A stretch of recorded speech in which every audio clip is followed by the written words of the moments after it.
Hello everyone and welcome again to my channel. Today, we will continue our lesson about the arts from the Renaissance and Baroque periods, which is the second lesson for the second quarter in arts.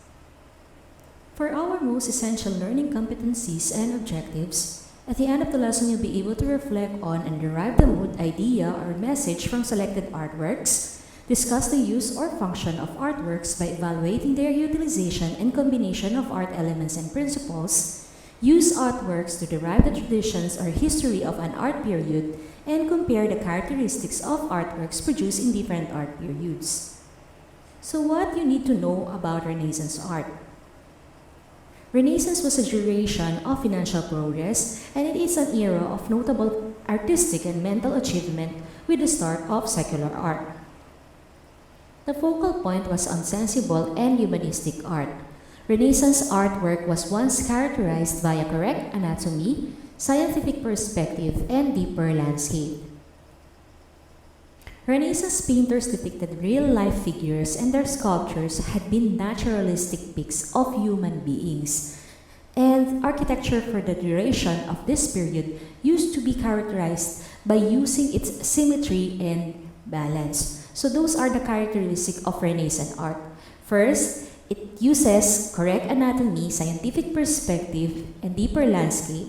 Second, real-life figures were depicted naturally by Renaissance painters. And third, yung architectural design sila is more on symmetry and balance. Now let us talk about the Renaissance artists and their artworks. The first famous artist from the Renaissance art is Michelangelo.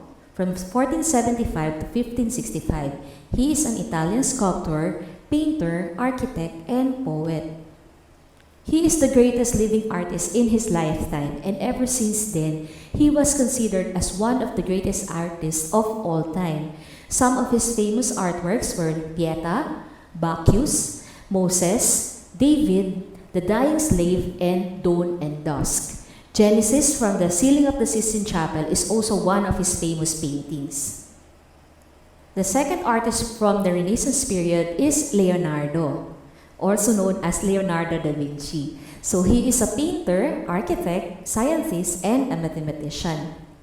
He was known as the ultimate Renaissance man because of his intellect, interest, talent, and his expression of humanist and classical values. So talagang ini-embody ni Leonardo da Vinci yung humanistic values. And then, some of his most famous artworks were The Last Supper and syempre yung kilala painting na Mona Lisa.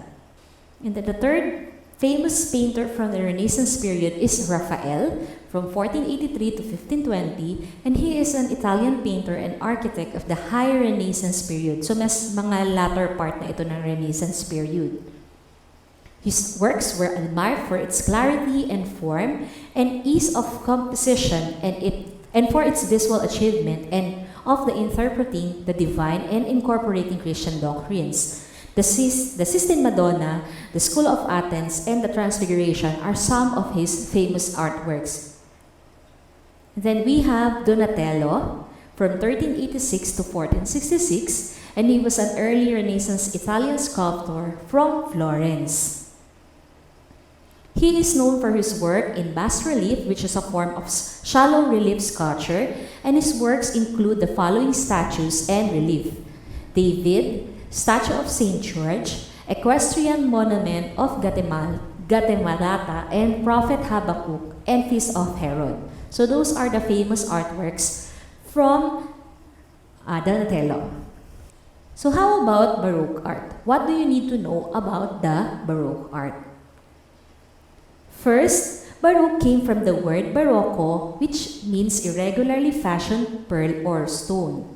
And then the Baroque style was once a length of creative styles in exaggerated motion, drama, tension, and grandeur, as we have discussed in music, di ba?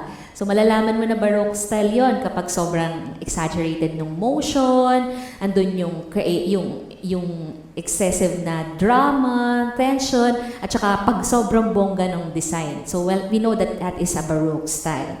And then, Baroque sculpture is marked with the aid of a similar sense of dynamic movement. So kahit para siyang kahit statue siya, it's if naroon pa rin siyang sense of movement alongside with an energetic use of space. So unlike dun sa Renaissance period na parang ordinaryong statue lang siya, sa Baroque period is meron siyang sense of movement and meron minamanipulate yung negative space sa paligid ng sculpture. And then as for the structure, Baroque structure used to be designed to create spectacle and illusion. So who are the famous Baroque artists and their famous artworks?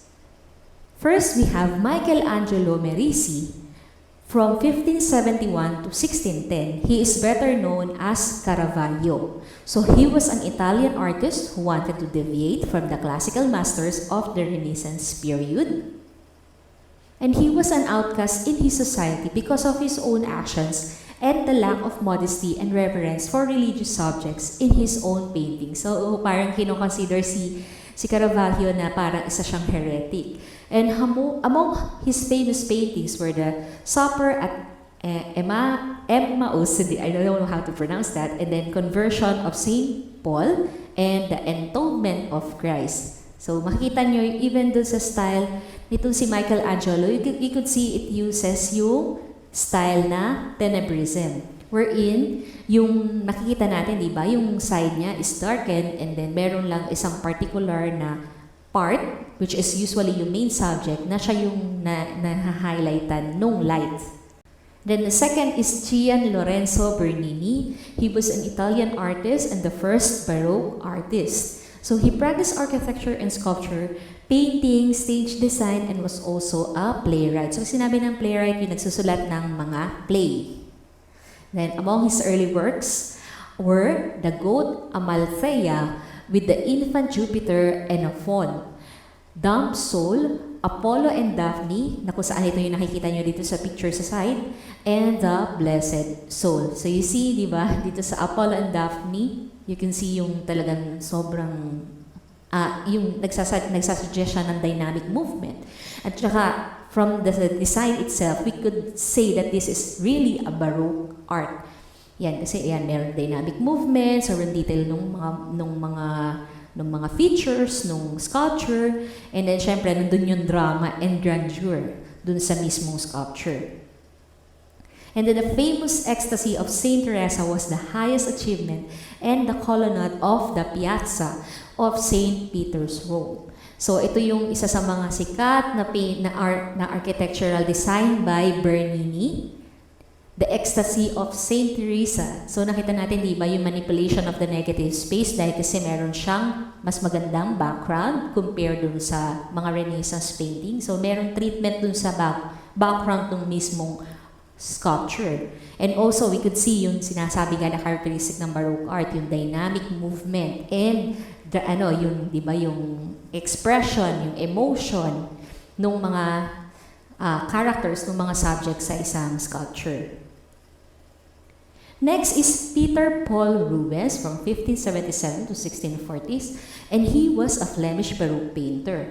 So he was well known for his paintings of mythical and figurative subjects, landscapes, portraits, and counter-reformation altarpieces. So sinabi natin counter-reformation, ito yung mga against dun sa Reformation or yung parang Catholicism, yun. And then his famous works were Samson and Delilah, Landscape with the Tower, and then the Portrait of Helene for Men, na kung saan nakikita natin dito sa side, and the Three Graces. Next is we have Rembrandt. So Rembrandt was a brilliant Dutch realist painter and etcher. So he is greatly considered as one of the greatest painters and printmakers in European art. So he followed no particular faith, but was interested in spiritual values and often chooses religious subjects. So although hindi siya talaga Catholic or hindi din siya Protestant, pero most of his paintings or most of his artworks were based on religious subjects. No artist has painted himself as often as Rembrandt. Siguro, itong si Rembrandt ay talagang poging-pogi siya sa kanyang sarili o talagang siguro tingin niya, interesting yung kanyang portrait, di ba? So was well known as the self-portrait man. Kaya yon. And his well-known work was his self-portrait in old age. And Rembrandt had produced over 600 paintings, nearly 400 etchings, and 2,000 drawings. And last but not the least, we have Diego Velázquez from 1599 to 1660. And he was one of the finest masters of composition. Pag sinabi natin composition is kung paano nyo in-arrange yung mga elements of art in a given picture. Yan. And is one of the most important painters of the Spanish Golden Age. So his famous works were The Surrender of Breda, Las Meninas or the Maids of Honor, Los Barachos, The Thinker, and Maria Teresa. Ayan. So ito nakikita natin na painting dito sa side, ito yung Las Meninas. At isa sa mga interesting part nitong Las Meninas is that on the left side, you can see his portrait. Yung portrait nitong si Diego Velázquez. Yan. Andito siya sa left side. Na parang nag-o-observe siya dun sa Maids of Honor. Yan, so that ends our discussion for today, and I hope that you learned something from our topic. By the way, I would greatly appreciate if you will subscribe in support to all my efforts. And don't forget to leave a like and to comment your takeaways after this video. And so, always keep safe and stay awesome and have a great day.